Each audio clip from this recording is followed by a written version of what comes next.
Good evening and welcome to tonight's driver's ed class. The second to the last class you have to attend in order to show me that you know enough material to go to the state and to pass their written knowledge test. So let's finish up strong. Let's talk about highway driving tonight, sharing the road with other roadway users like tractor trailers, motorcycles, and pedestrians. So please sign in on the comment section over at YouTube. Remember to also do it on your phone.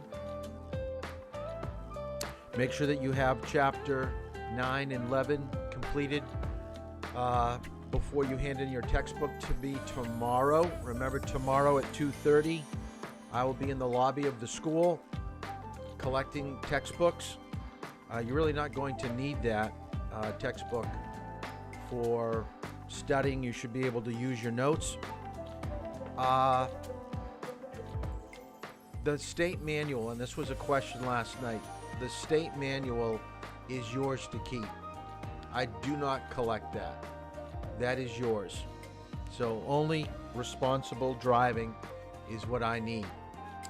If you have an extensive amount of homework still due, then I will probably have to replace the textbook I'm going to collect with one that is probably in pretty rough shape, because I usually don't give out the rough shape textbooks first.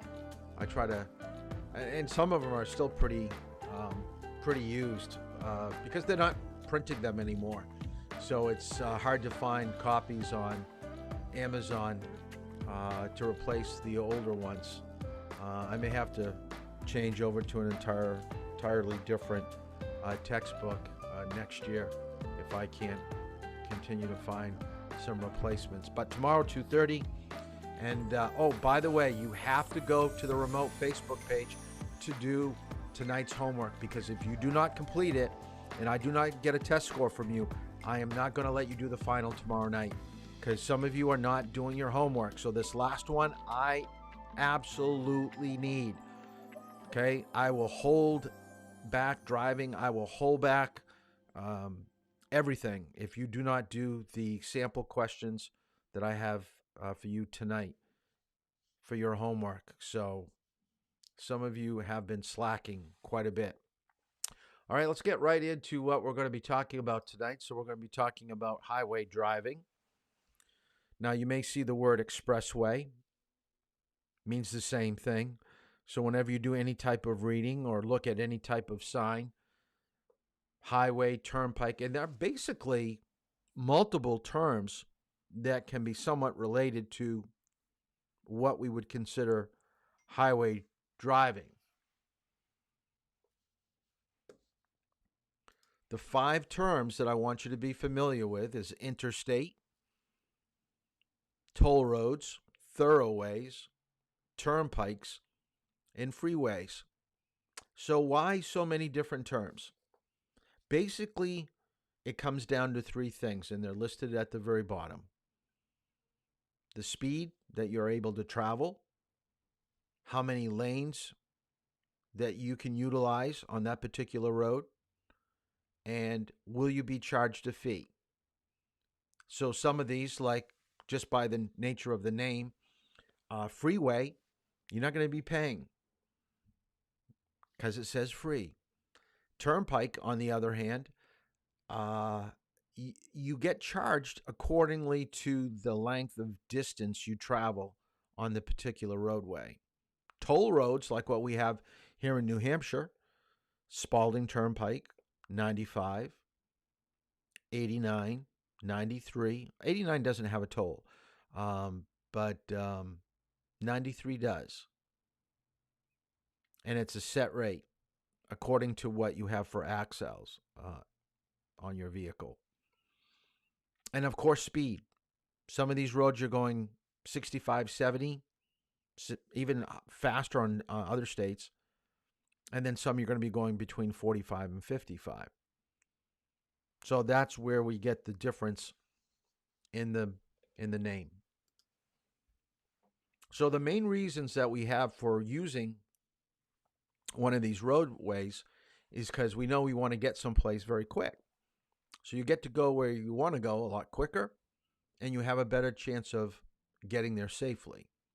But here's the problem, and a lot of people ask me, Mr. Toll, how come we don't do lane changes on the highway? Why don't we go on the highway after one or two drives in driver's ed? Why do you wait near the end? Even though by nature you wouldn't think driving on a highway is difficult, really the hardest thing is merging on. We'll talk about that in a moment. But any mistake that you make, the magnitude of correcting it is going to be steep, meaning that if I have to grab the steering wheel or if I have to use my instructor brake, I just don't know what the outcome is going to be, meaning the other people around us may be affected till I know that, excuse me, until I know that you have good control of a vehicle and you can do a basic lane change in Durham. I usually keep you away from the highway until our 7th or 8th hour out driving. Not that I couldn't take some of you because you've got a lot of experience with your parents, but for the most part, I follow a sequence of difficulty throughout the driving program. So most of you know, we started out getting used to the vehicle, then we did some backing, then we did angle parking, then we did some lane changes, then we did perpendicular, then we did parallel, then we backed into perpendicular, and then usually the 8th hour, we do the highway. Sometimes I do it the 7th. I flip-flop on pull pass, back in, and highway driving. But there's no room for error. And some of you cannot hold a center position in your lane.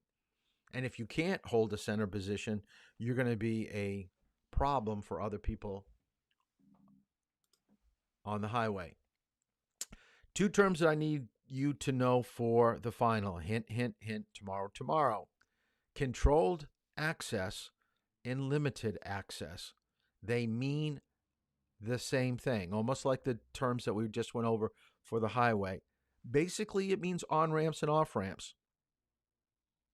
So depending on what you're doing for reading, whether it be the state manual or the textbook, which is more for a national overview of driving, and that's why all driving schools are required to have a textbook with the state manual to give you a different flavor, a different outlook of what is happening around the country, because some of the situations that we had in the textbook, we don't actually have here in New Hampshire, like reversible lanes. But it's something good to know in case you ever get in a situation when you leave New England. So controlled access, limited access, on-ramps, off-ramps. Interchanges, as you see in the picture, is when you have one major road overlapping another major road. And usually we have like a cloverleaf on-ramp, off-ramp situation, which will get you to a different direction. So if you're heading north and you want to go west, you're going to have to change direction. And it's usually at an interchange where you have a separation at different levels of two highways. Thank goodness for GPS. Now we don't, driving is really getting a lot simpler and a lot safer at the same time. One of the biggest problems back 20, 30 years ago is you had a map and you had to make a judgment of which road to take when it came to an interchange. Well, someone in the passenger seat is screaming at you, I think we're taking this next right or the second right. Because some of these off-ramps, you've got two off-ramps within 200 feet. So very easily could make a mistake looking at a map. GPS is a little bit more accurate. Mile markers is something that you don't see in the state manual. I don't even think it's in the textbook. This is something that I've included in the program. I don't know if I mentioned it to this class because sometimes all these classes kind of blend together. But one reason why I want you to be familiar with mile markers, and write this down in your notes, it gives an indication of where your location is if you have to call someone when you're broken down.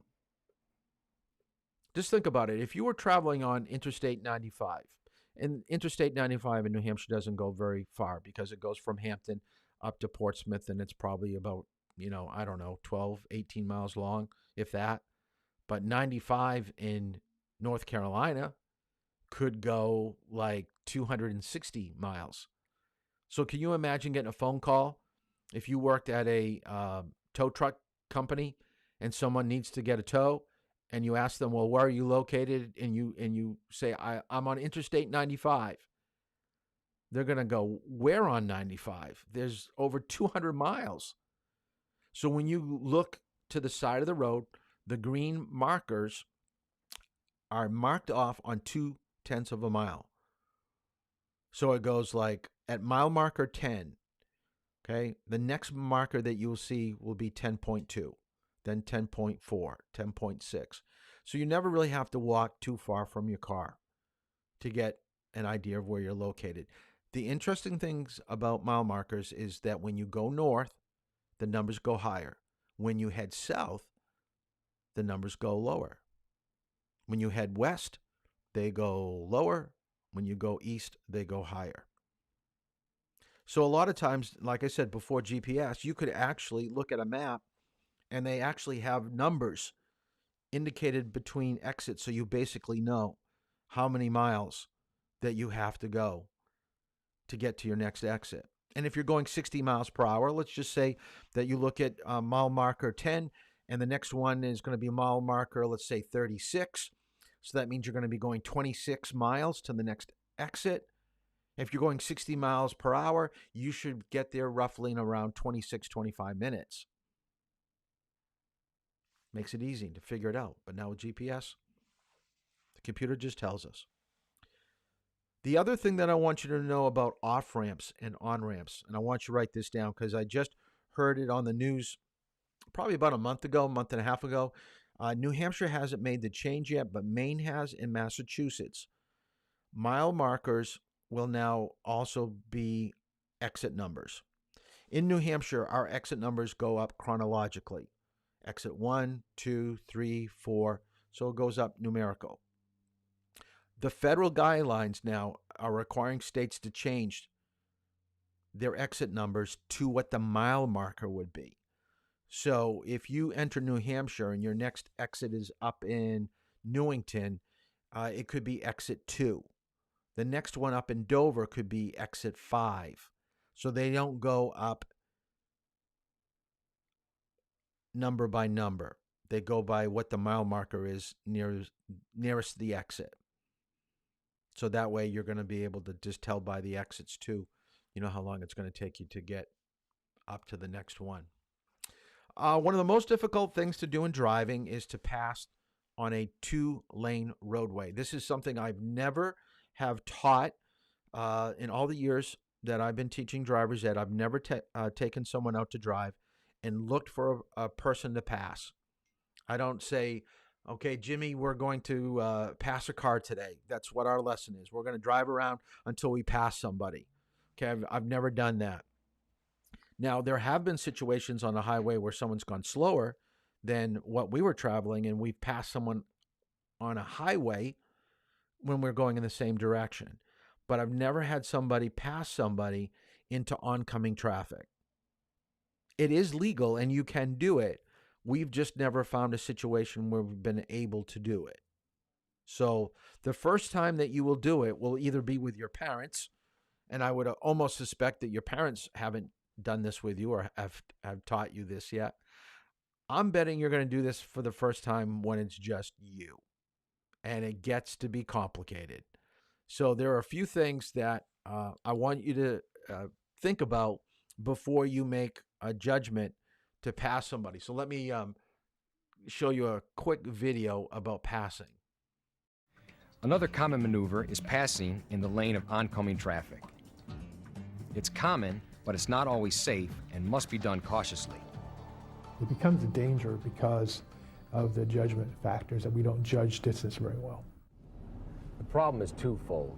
It's hard to tell how long it's going to take to accelerate to get past the car we're trying to pass. And it's hard to tell how close the car is in the oncoming lane and how fast that car is traveling towards you. It's risky business because drivers have a hard time judging that dynamic movement. If you do plan to pass, keep this in mind. An oncoming car or truck does not seem to be traveling as fast as it really is. Here's a good rule of thumb. If an oncoming car is far enough away that it does not seem to be moving at all, then it is generally far enough away for you to safely make your pass. But if you can see that oncoming car is moving, then it's a different story. If you go out there to look and you see that car looks like it's moving towards you, you better tuck back in again because you're probably too close. There are other times when it is not safe to pass. If your view is blocked by either a hill or a curve, don't pass. Assume there is an oncoming car or truck just out of sight. Passing requires extreme caution because of the threat of having a head-on collision. When you talk about having a head-on collision, you're talking about doubling and tripling the forces, and maybe the forces even quadruple, depends on your speed and the nature of the car coming towards you. Also, avoid passing at intersections. This includes intersecting roads, railroad crossings, even entrances to shopping centers. If you are on a two-lane road, pass only on the left. It is dangerous and usually illegal to pass on the right. The exception is when a car ahead of you signals to make a left turn. If the car in front of you is stopped to make a left-hand turn, never pass to his left. Instead, you may pass to his right on the shoulder. In any event, experts urge drivers to not take passing lightly. It's a common driving task that requires utmost caution. This is Jim Angelo. So that is just a quick overview of passing. And I really don't particularly care for the video where they actually filmed it because technically and legally, I question whether you should pass somebody on a bridge. And that was a little, not a big bridge over a big body of water. It could have been like a creek or a river or something. But you should always have a place to go to the right in case the passing maneuver just doesn't look like it's going to work. If you're the car being passed.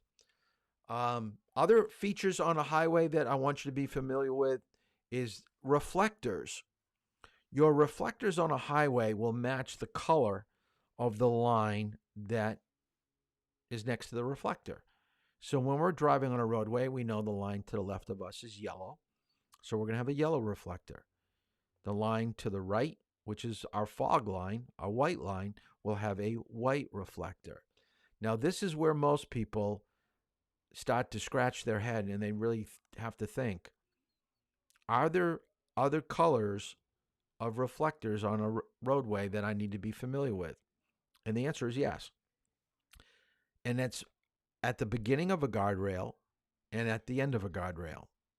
Most people don't realize that if you're driving at night and it's foggy or it's snowing, you don't get to see your lines. So what you're going to be using will be your reflectors. Because even in bad weather, when you get close enough to it, it's going to show you where the edge is. So that's why you're seeing the edge of the yellow line, edge of the white line. So that's telling you you're leaving the pavement on the left or right side of the road. But when it comes to something that's immovable, like a guardrail or a beginning of a concrete pillar at the beginning of a bridge, you have to warn people that they can't go any further to the right. So how do we do that? We put up a red reflector. So in your notes, a red reflector is telling you the beginning of something that's immovable, like a guardrail. At the end of the guardrail, the color is green, because in driving, we know red and green mean opposite, stop and go. So this is giving you information of how far you can go off to the edge. It's really helpful for people that plow. More than anything, they're the ones that, and I think I might even get this information from someone that plows. Because like I said, you won't find this in the owner's manual. Rumble strips, of course, alert people that their positioning on the road is incorrect. We have rumble strips to the right. We have rumble strips to the left. Now we're getting so advanced in our technology in vehicles that we have cars that will actually beep and let us know when we're leaving our lane, when we're falling asleep, when we're distracted. The last thing that I want to mention about special features is the Easy Pass. This allows you to go through the toll without stopping, but I would recommend to go the speed that is posted for the toll. If you don't have Easy Pass, you still can go through some of these situations, and they will bill you to the registration address. So they want traffic to flow quite smoothly on a highway. So Massachusetts did away with toll taking on the Tobin Bridge. So Massachusetts is such a state that will either bill your Easy Pass account if you have one of those modulars on your windshield. If you don't, then they just send it to your registration address. So here's an example of your mile marker 87. We have a rumble strip, and then we have our Easy Pass sign. So, of course, we're going to be going underneath an arrow because some of these Easy Pass lanes do not allow you to go through. So it could say Easy Pass, no cash, and then it will be an X. So stay away from red X's. Look for your green arrows. So we have cameras, so they are taking your picture, and yes, you're getting logged into a central computer system.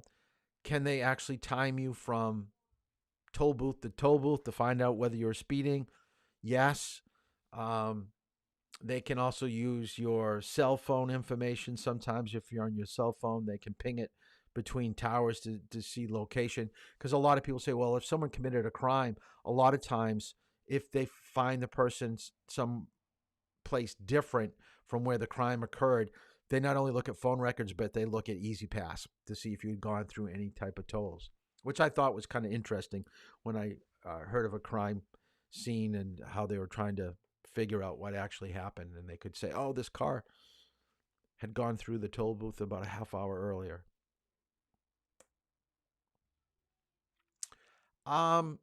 Bridges will cost more. That's the one thing I want you to know.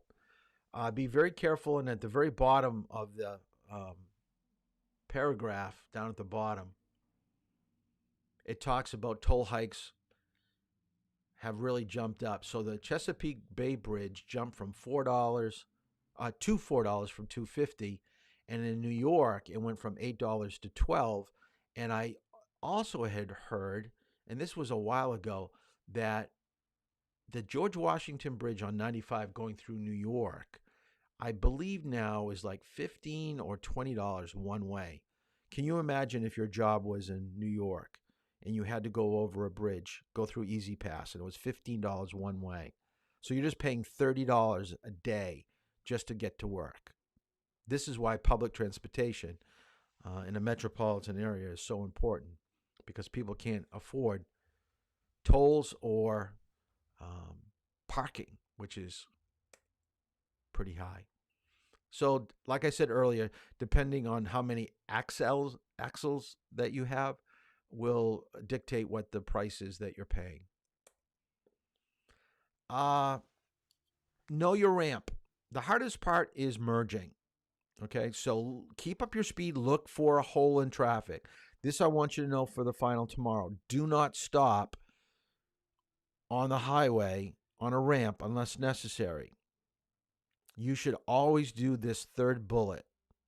Allow traffic to make room for you, but they're only going to make room for you if you're going the speed that they're traveling. No one wants a slow driver to merge out in front of them. So maintain your speed as the same speed as on the highway, or maybe even slightly faster. And then use your directional at the very end of the ramp. The term blended lanes, I want you to write this down. Blended lanes means that you're getting onto a highway at the same point where someone is getting off. So that particular stretch of roadway does two things. It allows people to accelerate to get on, and it allows people to decelerate to get off. And it's usually found, you write this down, blended lanes are under bridges.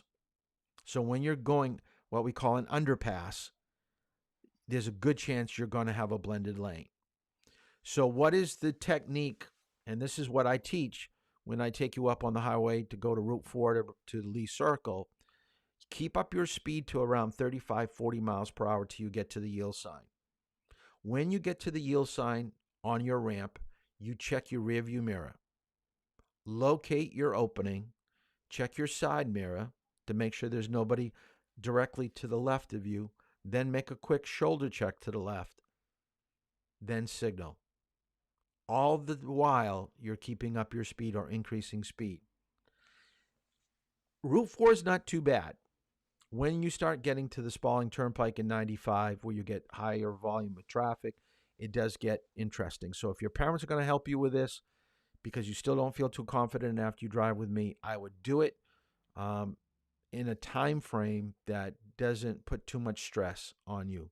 So that'd be like early Saturday morning, Sunday morning, mid-afternoon, Saturday or Sunday.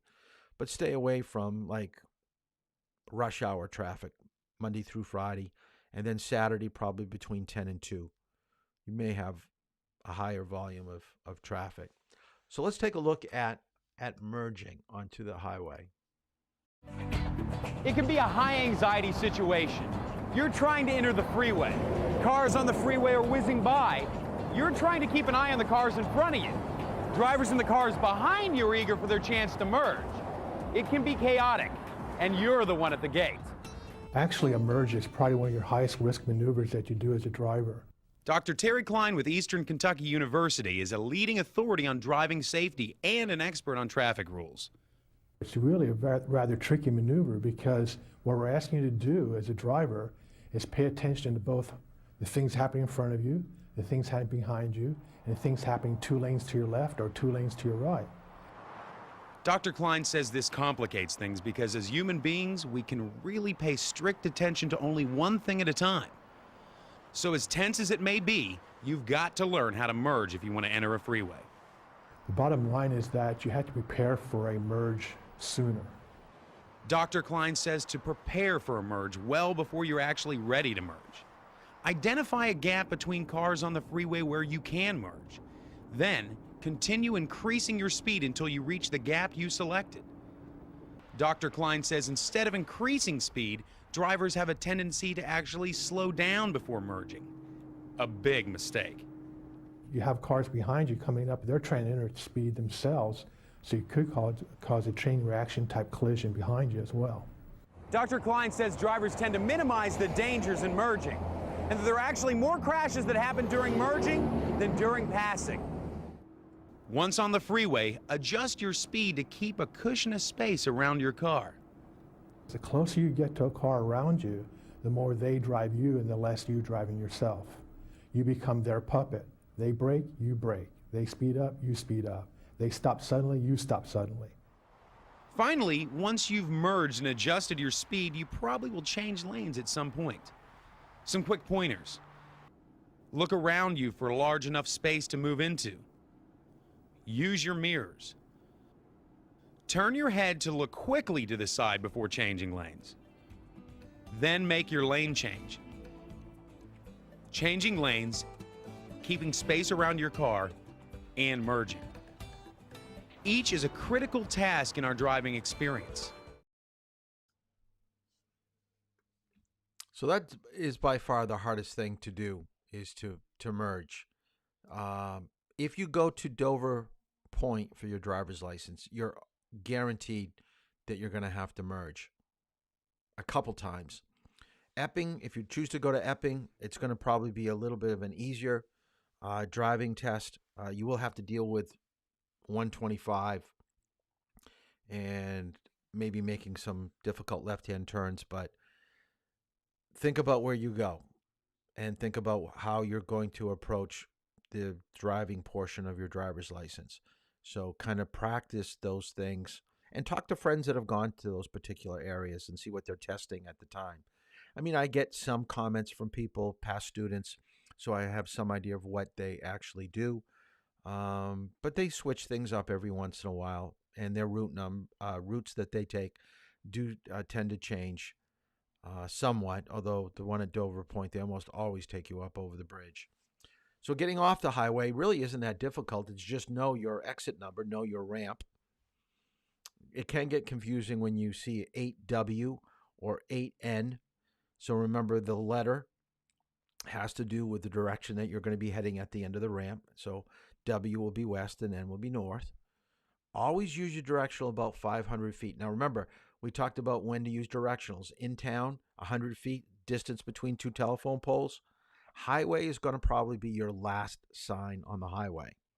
So come to the last sign before your exit, put on your directional. You're probably going to be pretty close to 500 feet.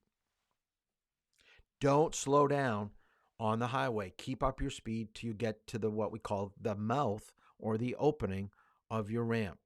And at the bottom, know which way to go. If you're going left, guaranteed it's going to be a stop sign. If you go to the right, about half the time, it'll be a stop. The other half, it's going to be a yield. So it's 50-50. But left, always stop. Don't roll through. So what can you do to survive driving on the highway? Don't take for granted that you're on a highway going straight, so now you can take your eyes off the road and look at your phone. I think distracted driving, people on their phone on the highway, is a very common occurrence. Don't find yourself falling for that. You need to know what's around you at all times. People could be braking or making a last minute, second lane change. If you're going to go by people, pass them when there's plenty of room. Don't get too close, so make sure you have at least 4 seconds in front of you. That's your following distance that you need. Always use your turn signals, whether you're passing or getting off the highway. Drive at a good, steady speed. Find a lane that you like the car that's in the picture. That's a good lane to be in. He's got plenty of distance in front of him. He's got his headlights on. Try not to stop unless you absolutely have to, like for a driving emergency. And if you feel tired, try to get to the next exit, pull into a gas station, kind of close your eyes for a little bit, take a snooze. 15, 20 minutes will do a lot of good. A lot of people think, well, I'm pressed for time. I've got to get to where I'm going. Well, you're not going to get there if you go off the side of the road because you're falling asleep. You might as well pull off to the side of the road and sleep for 10, 15 minutes and then be full awake. Maybe even get something to eat or drink at the gas station. Other things that you should be thinking about. Be careful who you pull in behind on the highway. Apparently, there was a person that was carrying a mattress on top of their vehicle. I would not want to be behind that person, just for what we see right here. The mattress snapped off the vehicle, flew up in the air, and it looks like it actually went through the window and caused a fatal crash. So you never know when you're behind something that is carrying something where it could come off the vehicle.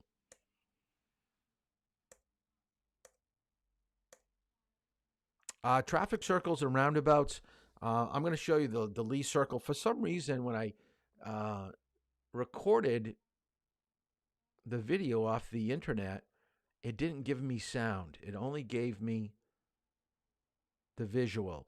So I'm going to have to talk on top of it. So let me kind of get through it. The only difference between a circle and a roundabout is really how big it is and the speed that you're traveling. So that's the difference between a circle and a roundabout, is that middle circle. How big is it? Okay. So let's take a look at what the state's got. So this is the Lee traffic circle. And as you approach, you have a left lane and a right lane. So if you're going to go at least halfway around the circle, you should be in the right lane, taking your first or second exit. If you're going to go second exit, third exit, or all the way around, you need to be in the left lane. And the reason that we've gone to a circle, it keeps things moving. Traffic normally doesn't back up to a long distance like it used to be when it had a traffic signal. So your wait time will be much less. It's probably half the time that it used to be. And from the drone video here, we can see up where cars are yielding to traffic already into the circle. So yielding at a circle means that you have to make sure that you're not crossing another lane where someone's getting out. And that's that on conflict point. So you have to kind of look at a car. This is why you should be using a signal as you get out of the circle, because you're communicating to people, don't come in to my lane. So if they're in the left lane, they're going to come out in the left lane. If they're in the right lane going around the circle, they're coming out in the right lane. So be very careful as you try to get in. The other thing is, you could see, we see a few trucks there. I don't like being next to large trucks when I'm in a circle. They just kind of crowd me. They kind of overlap into my lane a little bit. So I either try to speed up to get in front of them, or I try to back off a little bit and keep them in front of me. So that's just something that you should be thinking about. So there's the directions. It shows you Route 125 north-south in Route 4. So there's another conflict area where you're going to be able to get off from. Those are the two exits.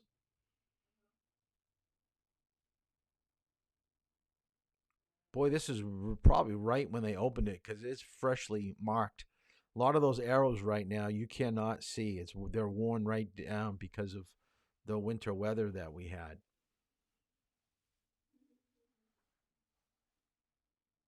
And like I said, go at a time where it's less stress. So early morning, late afternoon on Saturday and Sunday would be a good time to give it a go. And don't go too fast. A lot of people get so nervous they go faster than they should for the circle. So you want to go relatively slow.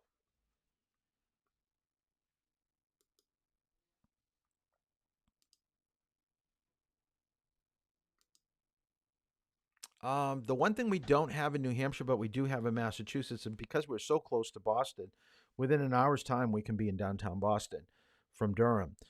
The one thing that I think really freaks people out when they go through it for the first time is, what is it like to be in a tunnel?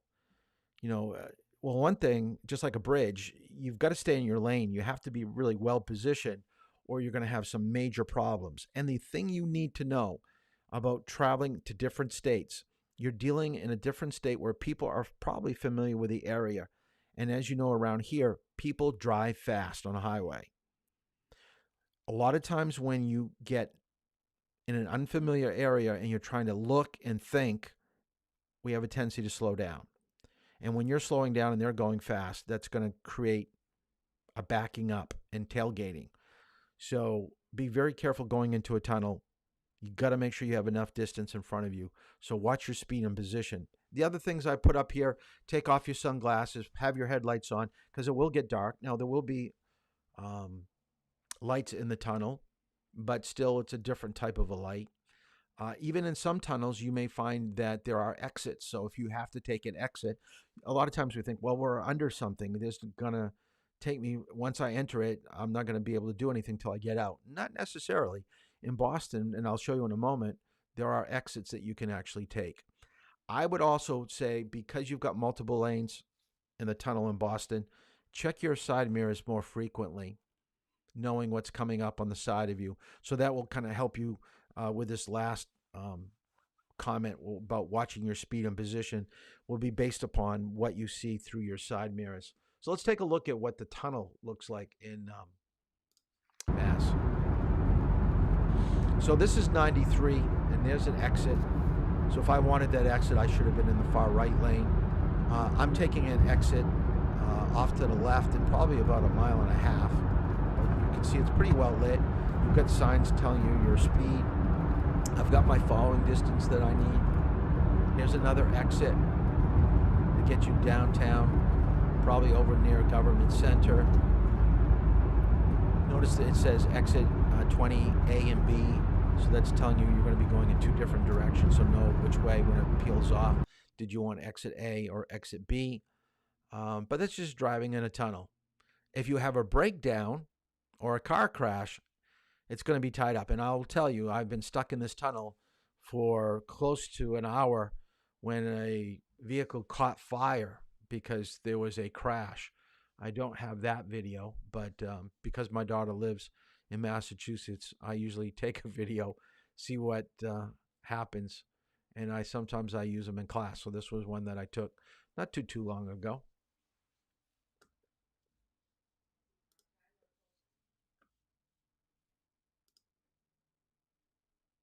Oh, this is Durham, but I don't have this. That's the Durham roundabout or circle. Now, this I thought was really funny. pay attention while you're approaching a toll booth, because you never know when someone beside you may have fallen asleep. I believe this is a person that has fallen asleep at the wheel. So watch this. I mean, look at that speed of that vehicle. I mean, they didn't even hit the brakes. I mean, they probably went right into the booth where the person was collecting. I hope no one got hurt, but those barriers are supposed to, prevent that. But apparently in this state, it did not. So, okay, the next thing that I want to talk about is, and this kind of ties into what we're talking about, being on a highway, is you're going to be around a lot of these large vehicles, these tractor trailers. And I believe that if you have a good sense of what their characteristics are, how they behave and how they act, then you're going to be able to interact with them more efficiently. You've got to realize, so let's see if it's the next bullet here. If you know their characteristics and their limits, I think that's going to change the way you approach getting behind them, beside them, in front of them, and it will help them and it will help you to be more comfortable. There's really nothing more stress-provoking than to be on a multi-lane highway and to have these large vehicles on all four sides. I mean, all four. There's one in front of you, you've got one to the left, one to the right, and you look in your rearview mirror, and then one's coming up behind you. You have no place to go. You can't see a thing. You're at their mercy. It does get stressful. So trying to look in your mirrors and maybe finding that I always like driving where I know that I've got one place where there are cars or openings. I could care less if they're on the right or left, but I want one side open, whether it be the left or the right. When I'm on a highway, I want a space that I know that I could probably merge over to more quickly than if I had a large tractor trailer next to me. So they're long, 120 feet long sometimes, weighing 80,000 pounds. And when they're traveling at relatively, a small highway speed of 55, their distance is quite long, 3 times the distance of a vehicle to stop. Wide turns in the city, so you don't have to worry about this on the highway, but wide right-hand turns in the city. They pull away from stop signs, yield signs, traffic lights very slowly because of the full load. And I want you to write this down and know this for the final. It's called no zones. And I'm going to show you a video clip on this in a moment. But even though a no zone is a blind spot, so a blind spot is where you really can't get a good representation of where a vehicle is next to you. A truck has a longer blind spot than a car does because we have more windows in a vehicle. So when you pull up to the left, right, or rear of a truck, you've got to stay back far enough that when they look in their mirrors, remember they don't have a rear view mirror, so they're not going to see you when you're behind too close. But when you're to the left or to the right, depending on where you're located, they're not going to see you. So what the no zone is supposed to indicate is don't stay in a blind spot for any long period of time. And I mean long, like 15 seconds. You should either be going through and get in front of the truck or going slower and backing off so they could see you in their backside windows. So a blind spot that you travel in is what we call a no zone traveling. All right, but we're going to see a video clip on this in a little bit, but I do have a tractor trailer company provided this training video for driving instructors, and I thought they did a pretty good job, although their sense of humor is a little cheesy. But I do like some of their statistics. So let's take a look about dealing with trucks.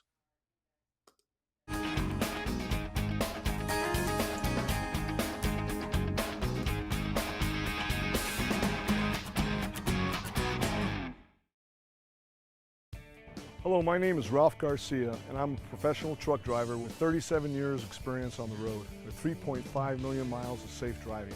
Today, you're going to have the opportunity to hear firsthand from professional truck drivers how to maneuver around a truck safely. First of all, let's go over some tips before we get started. Never cut in front of a truck. Give us enough room. Second, stay out of the blind spots around a truck. Third, have enough cushion behind us. Don't follow too closely so you have enough time to stop.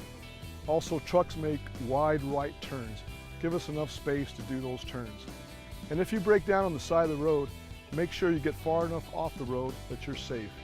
And last but not least, distracted driving. Don't text and drive. Stay off that phone. Let's get started, and we're going to hear from our drivers.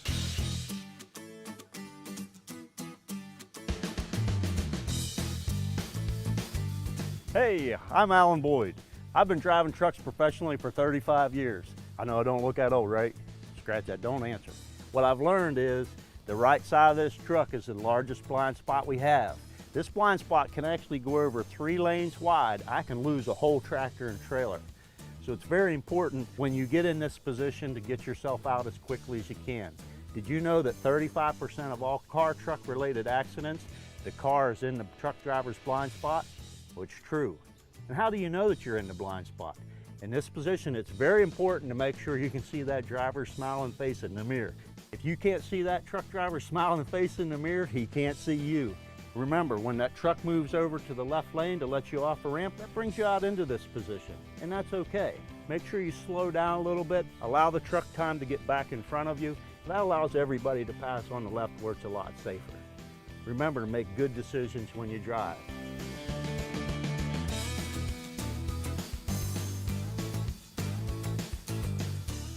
Hi, I'm Alfonso Lewis. I've been a professional truck driver for 28 years, have 1.4 million safe driving miles. And today I want to talk to you about the rear blind spot of a tractor trailer. First of all, I want to tell you where I do not want you. I don't want you tailgating me. You know why? If I make a sudden stop, guess where you may end up? It's right here. I don't want you there. One other thing, I'm a big guy and I drive a pretty big truck. If there's an object in the road, I can straddle it. And if I straddle it and it comes out and you don't see it, you will not have time to react. Think about that object as an alligator. You don't want that alligator to bite you. So I want you 20 car lengths behind me where I can see you. If you can see my mirror, you're in a safe spot where I can see you and you can see me. And that's where I want you at.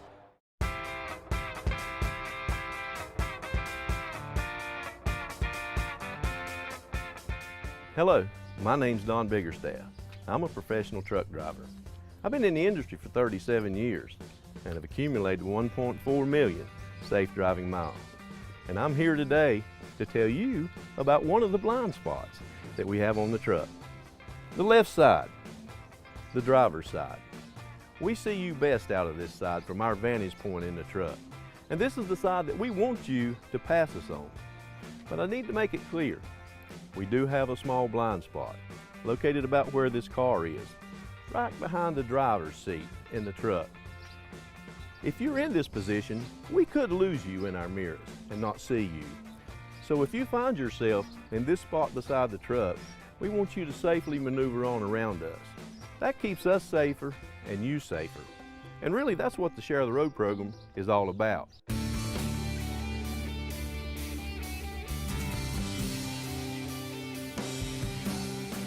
This is the front end of the truck.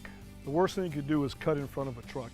Rule of thumb, look in your rear view mirror, and when you can see the whole truck in that mirror, that's the time to come over. That usually puts you 10 car lengths in front of our vehicle. Your car usually weighs 4,000 pounds, and fully loaded, this semi could weigh up to 80,000 pounds. And going 60 miles an hour, it could take the length of a football field and 2 end zones to stop. So what you're telling me, Ralph, then is that if I'm driving a 4,000 pound car, that'd be 20 times my weight. That's right. That'd be like a 200-pound wrestler wrestling a man weighing 4,000 pounds. Exactly, kind of like me wrestling you.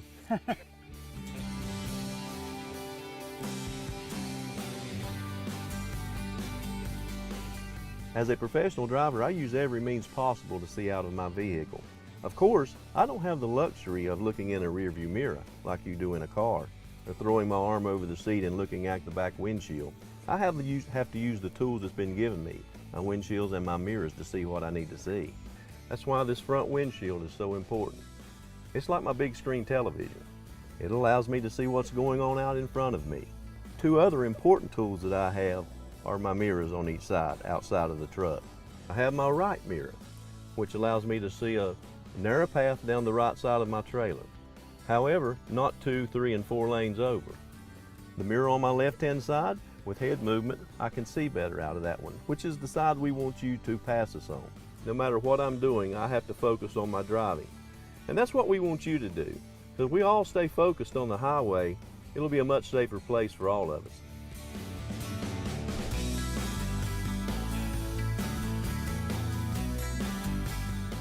Distracted driving is just as dangerous as drunk driving. Distractions in your car could be eating, drinking, could be talking to someone, and most common ones are on your phone or texting. Did you know if you travel 60 miles per hour for 6 seconds distracted, that you have actually went the length of a football field? What we want you to do is concentrate on your job, and that's driving.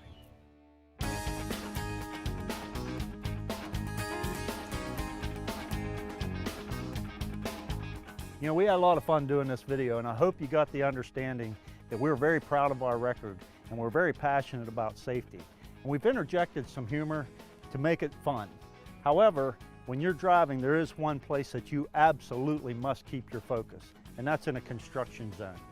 You know, a construction zone is simply a temporary inconvenience for a major improvement. You know, those guys that are working on that road are working on that road for one reason, and that's to make the highway safer.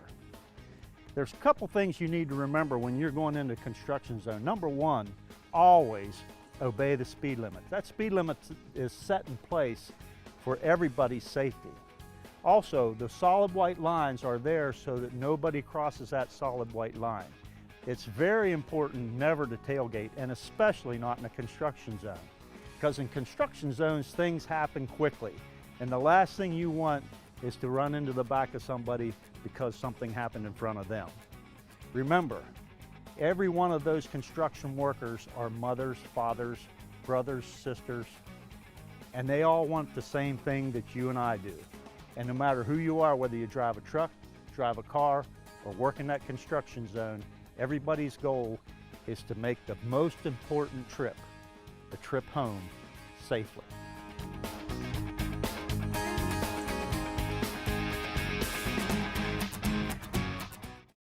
So that's a really good overview of some of the characteristics of trucks. So I always like having something that's visual to go along with some of these PowerPoint points. So no zones, don't stay any longer than needed in those areas as they indicated. Try not to come to a screeching halt in front of a large truck because they can't stop like you do. And here it says stay back 3 seconds. It actually should probably be closer to 4. Now, another group of vehicles that you may encounter on the roadway will be motorcycles. And now that we're having warmer weather, and actually we still can see them in some of the cooler weather, because some avid motorcycle riders will just bundle up and have their leathers on and still be driving in like February and March. But motorcycles, and I'll show you a couple clips, they're fast. And this is a local newspaper, Foster's. Can you believe that someone felt comfortable enough? This guy was traveling 185 miles on his motorcycle. Can you imagine if something came out in front of him? Can you imagine if he blew a tire? Can you imagine if he hit a pothole? It all seems well and good, and it seems like you're having a lot of fun. You don't see anybody in front of you, so you're going to try to see what your motorcycle can do speed-wise. But you never know when someone's going to merge onto a roadway,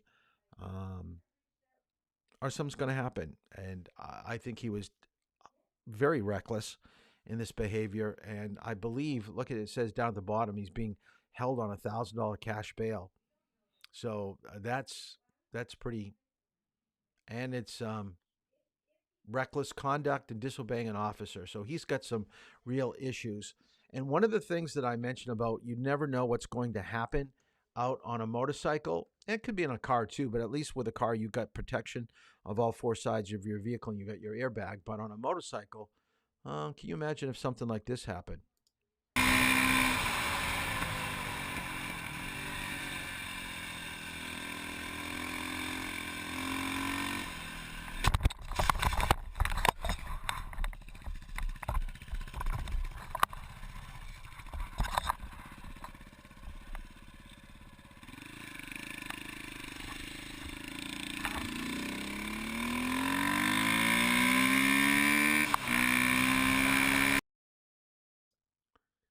Now, a couple of things struck me after seeing this. Is one, I'm amazed that he wasn't hurt.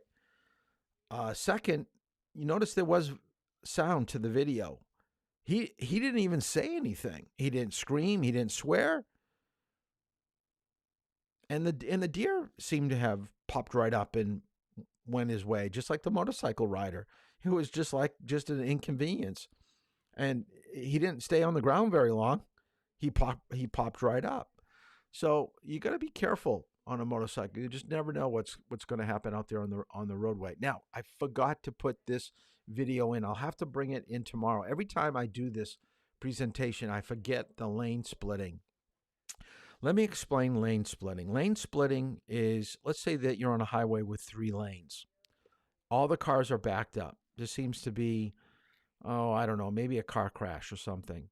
Do not be surprised that you will see motorcycles come to the left or right of your vehicle if you're in the middle lane.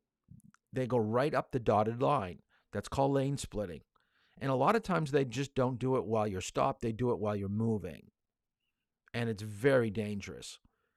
And it's very illegal in some states. Now, in some states, I think they allow you to do it. Like in California, I heard that you're able to do it, but I think it has a lot to do with the roadway you're on and the speed that you're going. I'm going to have to research that just a little bit more. But the video that I usually show people, it's amazing, some of the car crashes with motorcycles, how violent they are because of people lane splitting. So be aware on a highway. Check your mirrors frequently. You're looking out for something like that. So when it comes to a crash with a motorcycle, it really has come down where it's just not the motorcyclist's fault. Like with lane splitting, of course, it would be his fault. But sometimes the driver doesn't use a signal, doesn't see a motorcycle and pulls out in front of it. So it's about equal, 50-50, 60-40. I mean, it's somewhere in the middle. It's just not one road user being more at fault than the other. But motorcycles do need to follow the same traffic rules as an automobile driver or an automobile driver. What makes a motorcycle difficult to deal with is you just can't see them. They just really can't be seen in some driving environments. Like today, it was kind of overcast and rainy. And when you're got your windshield wiper, which is kind of giving you some clear view, remember a motorcycle rider does not have wipers. So if he's got goggles or a face mask, the rain is really obscuring what he sees. So he may not see you that well. And it's really hard sometimes to know how fast a motorcycle is really going because they're so small and they kind of blend in with traffic. And you do have to realize that they do stop a lot better than you do. Left turns. Write this down in your notes. I will test you on this. This is the number one reason why most cars hit motorcycles. They turn left in front of a motorcycle that they don't see. Just don't see them. Or if they do see them, they think they're going much slower than they actually are. This also would account for bicycles too. Remember, anything with wheels will be going in the same direction as cars. But we know with bicycles, at least, we're not talking about motorcycles right now, but we're going to kind of talk about bicycles.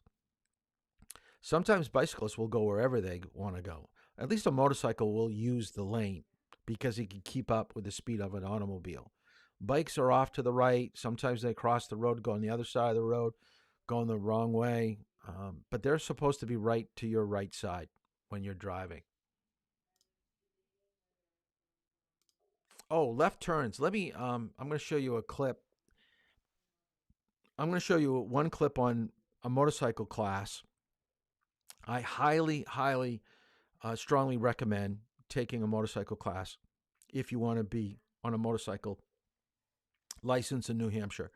Because it's more than just what we're talking about here in driver's ed. Because a lot of times people say, well, once I know the laws and I pass my driver's test, the state really doesn't really care about me taking a written test anymore. They probably just want to know whether I can control a bike. And it's true. They want to know physically if you can, balance it and know how to put your body, lean into a turn and, where you're looking and stuff like that. So part of your motorcycle driving test is, of course, the physical part. Just like in a driver's test, it's going to be out on the road. But I can only go so deep in driver's ed dealing with motorcycles. And basically, I think I've got this timed out for tonight, where we're only spending about 15, 20 minutes just dealing with motorcycles. So a motorcycle course is going to dive just a little bit deeper than what we are right now. I just want to give you kind of an overview, like the left-hand turn's not able to see. They stop better than you. So just a few things to kind of keep, the front of your mind when you get out on the road driving around motorcycles. But let me show you the motorcycle course. That it's a Pennsylvania video, but it's basically just like what we have in New Hampshire. It is really an identical training program, and I only hear rave reviews of this course.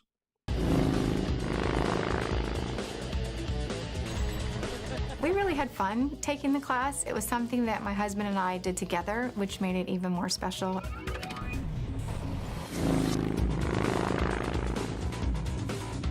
I thought, boy, this is going to be, why am I going to go do this? I've been riding so long, there's nothing I can, what are they going to teach me or what are they going to show me? And I was very shocked when I actually took it, and I learned quite a bit from that. We got the club together and filled up a class, and, in varying level of experience from people who've been riding, 30 and 40 years. And every one of them, when we got done with the class, was worthwhile.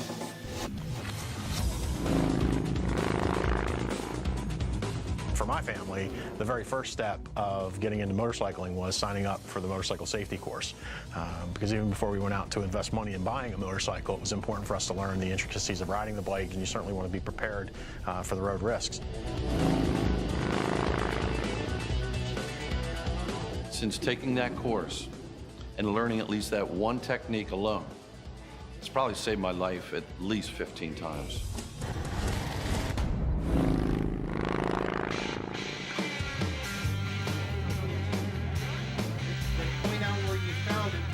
I think that there's just as much value in the classroom as there was as physically being on the bike. So when you go out and you get on the bike, all that mental stuff is already in there.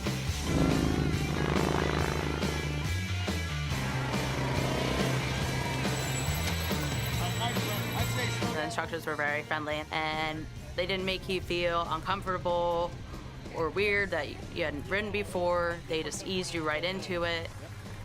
They have you just kind of walking the bikes along as they're on, and you start going around in circles, then you progress into weaving in and out between cones.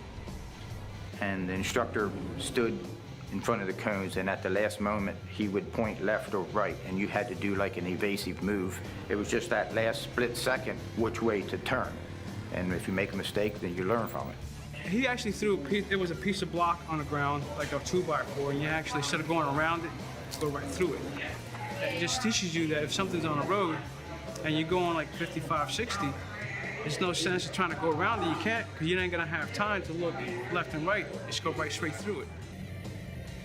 You're constantly scanning ahead, and that's one of the things they teach you in the course. You are looking at the car in front of you, but you're actually looking further down. You're watching those intersections on your side. And these are some of the things that that I never thought about, but the course talked about.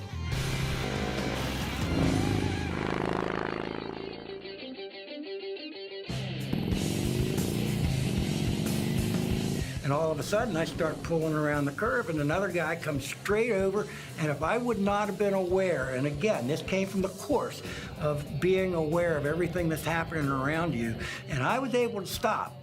But if I'd have kept going, I would probably be a hood ornament at this point. The maneuvering technique I did learn from the course did help me last year with the accident that I was in, that someone pulled out in front of me. And I was able to maneuver the bike to get around mostly, but the bike did clip the bumper a little bit. But still, I was able to get out unscratched and still walk away. We were going through a small town, going 30 miles an hour, put my signal on to slow down, to stop, and the bike behind me slammed into me. The first thing I felt was this jerk, and then I heard the instructor's voice saying, "Hold on, keep the front tires straight,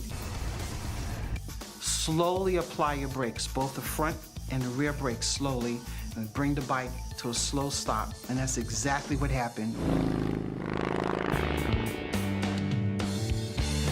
You think you know about bikes, but you do not know about bikes until you take the safety course. You do not know about all the different things that can come at you. You don't pay attention to that when you're just riding without the knowledge. So it can definitely save your life. It's a lifetime lesson that costs nothing.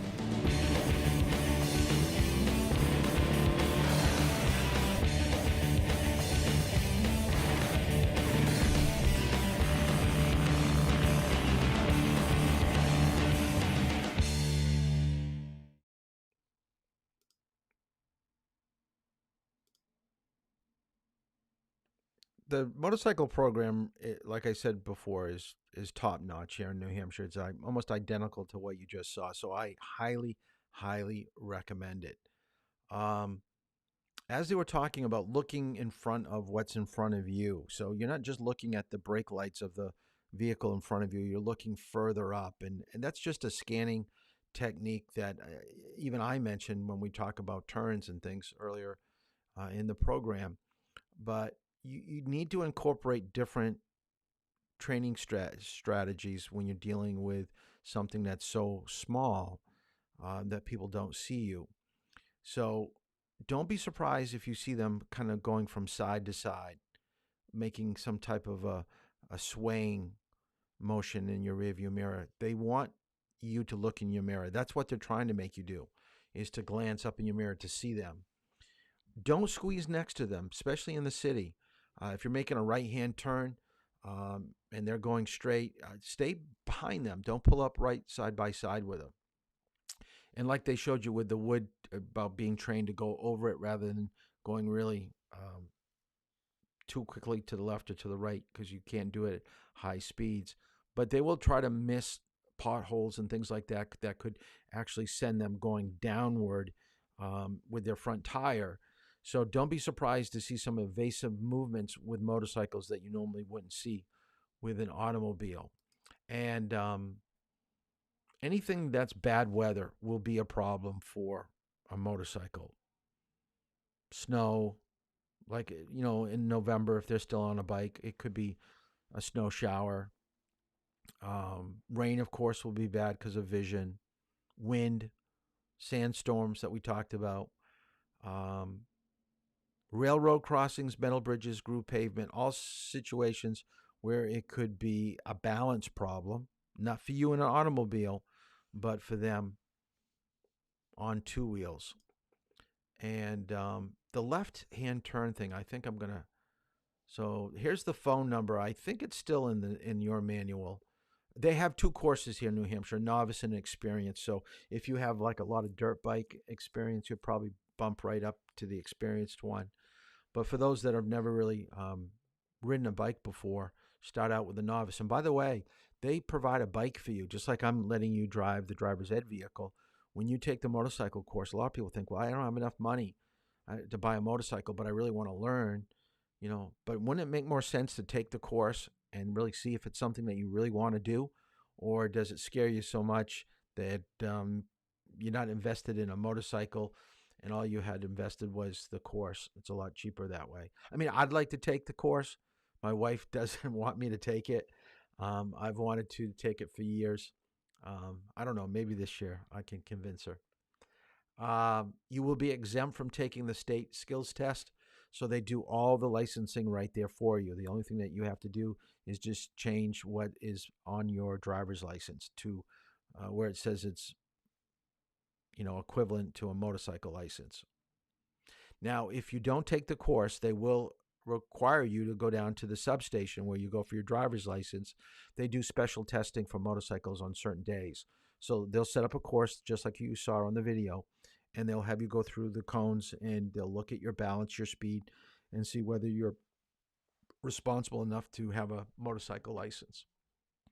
But the one thing that I found, and I had never seen this before, there's a special training program, and I don't know what state it was from, but the instructor rode behind you, because you're not going to be on the back of somebody's motorcycle when they're learning to ride. So you're looking from, the pavement off to the side. You're watching someone. So that's kind of scary. You're giving someone a bike that really doesn't know how to ride it too well, and you just tell them to be careful and be smart.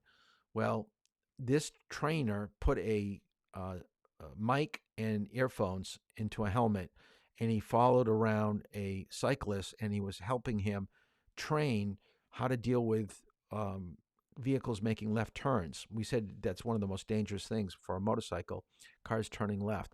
So let me show you this. I thought it was so cool that he would tell him where to position his vehicle so he could be seen a little bit better. Okay, let's get in the left lane.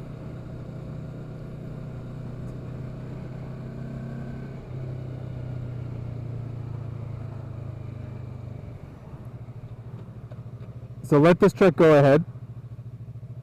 Yeah, leave lots of room.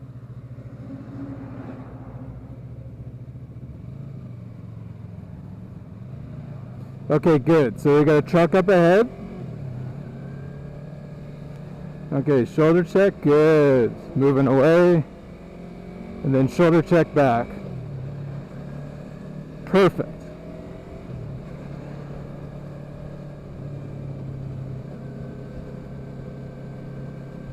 Yes. That move will save your life.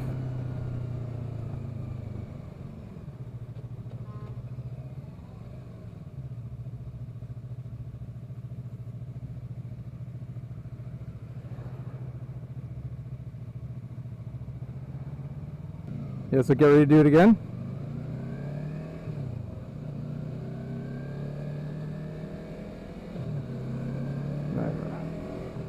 Excellent.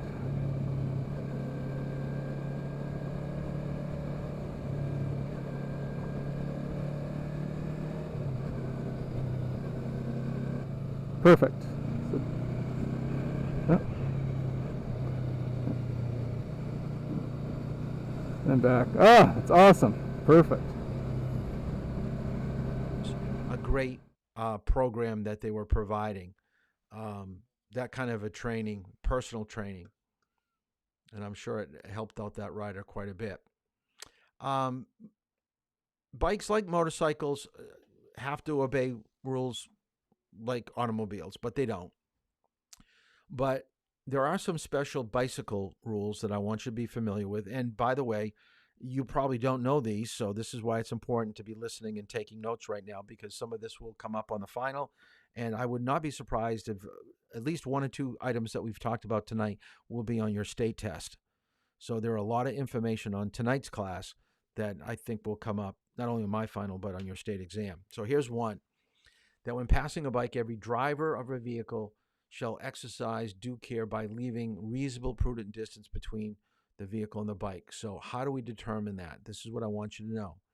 You start off at a 3-foot width when you're driving by a bicyclist.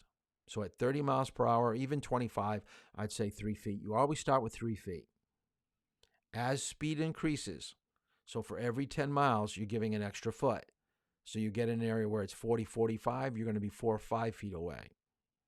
Now, if there is no room to get around a bicyclist because of oncoming traffic, they're too close to the white line, and you don't feel comfortable getting close to the yellow line, you've got to wait for traffic and then go around the cyclist. We call that separating. You separate two potential problems, oncoming traffic and the bicyclist. The biggest concern is the bicyclist. You stay behind the bike, wait for the truck or car to go by, and then you swing over the yellow line slightly to get around the bike, speed up, and then back to your original position in your lane.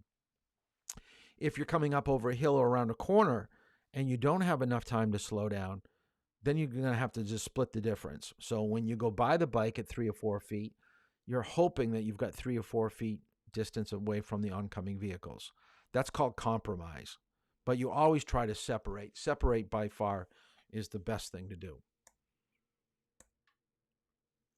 Bikes need to obey the same rules as other drivers. They need to signal turns and stops. Riding two abreast means side by side. If that is holding up traffic, then they should go single file. They should never ride on a sidewalk. Never hang onto a vehicle. They should yield to pedestrians just like cars do at crosswalks. If they're carrying a passenger, they should have a seat large enough to handle 2 people. They should not carry anything that would interfere control of a bicycle. And they should always ride in the same direction. What should a bike have? It should have a reflector, brakes strong enough to stop one wheel, white headlights for driving or riding after dark, stop on the request of a police officer who wishes to inspect the bike. And by the way, they can give you a ticket on a bicycle for failing to stop or going too fast. For those of you that go to Oyster River, you're probably familiar with the math teacher, Mr. Reeves. Well, it was told to me that Mr. Reeves was stopped for riding his bicycle too fast by a police officer many years ago, which I thought was kind of humorous. I know he's a great athlete, so I'm not surprised that he can travel downtown faster than 25 miles per hour. And persons under 16 must wear protective headgear. A bicyclist shall wear at least one item of reflective clothing. This is a good question that I'll have probably on the test. And you should have it the same time frame. Have it on a half hour after sunset to a half hour before sunrise. The same time that you're required to have your lights on. Pedestrian traffic. Remember, pedestrians have the same right of way when they're in a crosswalk or in a sidewalk, alley, or driveway. Anytime you see a pedestrian, I try to avoid them.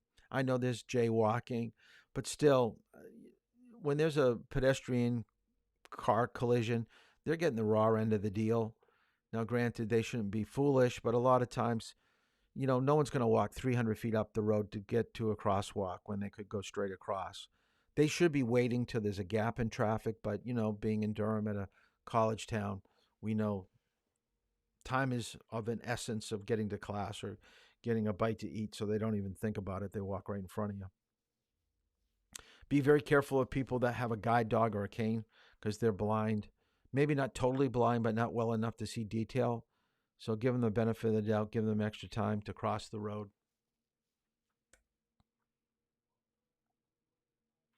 The bottom sentence is the one that I like here. The person who is blind listens. Okay, so in a hybrid, they don't hear us that well. To hear the vehicle has stopped moving before proceeding. For most people, we should stop at least 10 feet when we know the person is blind. If they've got a guide dog, the guide dog has been trained to pull them away from crossing the street if the dog thinks the cars are stopped too close or they're still moving. So be extra courteous to people that you know have handicap. Here's a public service announcement. I kind of like this. It kind of talks about what we've got right here. Hi, I'm Michelle Yeoh. As an actress, I've been in many dangerous situations on screen, but I always get to walk away. In real life, though, most people don't. So when you're walking near traffic, follow these safe steps and help save lives. Drivers and pedestrians share the responsibility of keeping themselves and others safe. Your eyes and ears are your best safety tools. Avoid using electronic devices that distract your attention. Stay on sidewalks. If there is no footpath, walk on the edge of the road facing oncoming traffic. At a road crossing, stop, look both ways, listen, and then cross.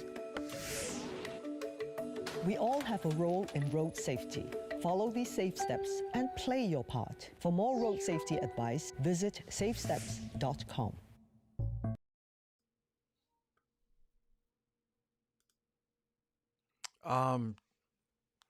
Joggers, children, animals, certain times of day, we're going to see them out on the road, like after school, before school. So just kind of go slower when you're in a school area or a park area, because they're going to have problems, especially young kids. And this is one thing that has passed probably about 7-8 years ago. It's called the Move Over Law, which means that if there is an emergency vehicle, like a police car, an ambulance, or a fire truck off to the side of the road, you should leave the lane that you're traveling in to get to the next lane over. if you can. Try to move over entirely. Now, if you've got cars next to you in your lane, move as far to the left in your lane that you possibly can. Now, this is kind of a violent video. It's just a quick snippet of a police officer's camera in his cruiser, and you'll notice that the officer was hit. So let's take a look at this. So watch this. Every year, thousands of law enforcement officers are injured or killed by passing vehicles on our nation's roads and highways. These tragedies don't have to happen. Whenever an emergency vehicle has its lights on, move over away from the emergency vehicle. If you can't change lanes because of traffic, or if you're traveling on a 2-lane road, slow down at least 20 miles per hour below the posted speed limit. Help protect the officers who protect you. Please move over, and if you can't, then slow down. It's the law.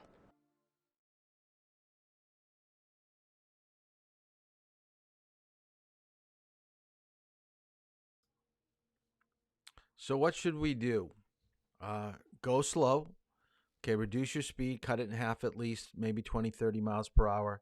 If there's someone directing traffic, you've got to obey what they're telling you. Remember, police officers overrule traffic lights and everything else. So if they're telling you to move to a different lane or go slow, you got to be doing that.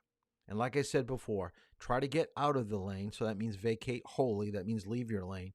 But if it's partially blocked by cars that are next to you, just move as far as you can to the left. And that, I think, we're going to talk about distracted driving tomorrow. So tomorrow's class will be distracted driving for just a little bit, probably about 40 minutes, 45 minutes, and then I'm going to release you for the final. Some of you still haven't done all the work that I want you to do, but like I said at the beginning of tonight's class, I absolutely want you to do the sample questions that I'm going to give you tonight. They're on the Facebook page. Click on the link. I'm going to give you the password. So here is the password. Let me type it in here because it's not one that we've had before. So here is the new password for tonight's homework on the Facebook page. Right there.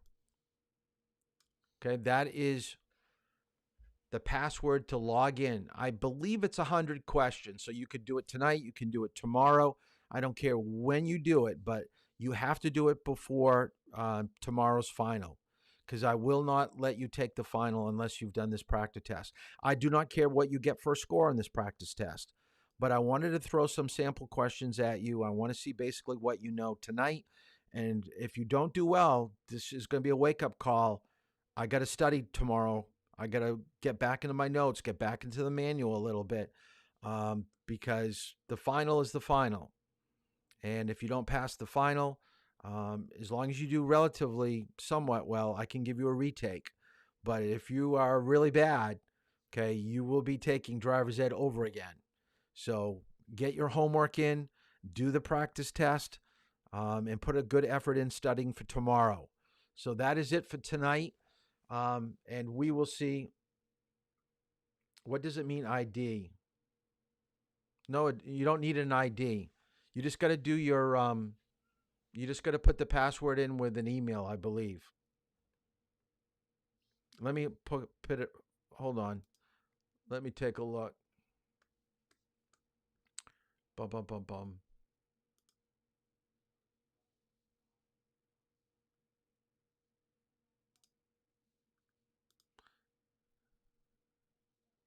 I'm looking at it. I don't think the ID is a problem. I just needs an email. Just an email and the password. It should get you going. If it is a problem, just let me know. But I don't think the ID, this is if we gave out IDs at the beginning of the program, and I don't do that.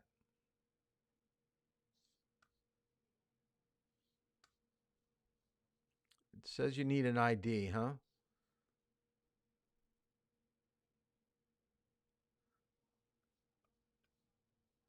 I'm not sure why it's saying that.